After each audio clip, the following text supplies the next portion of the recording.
यांनी जय फिलिस्तीनचा नारा दिल्याचं बघायला मिळालेलं आहे।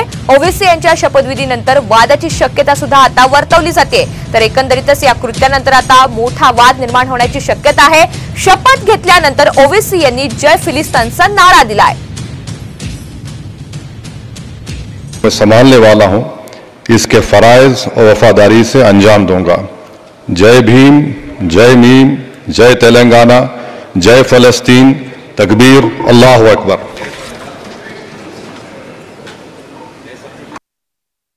मैं संभालने वाला हूं, इसके फराइज और वफादारी से अंजाम दूंगा। जय भीम, जय मीम, जय तेलंगाना, जय फलस्तीन, तकबीर, अल्लाहु अकबर।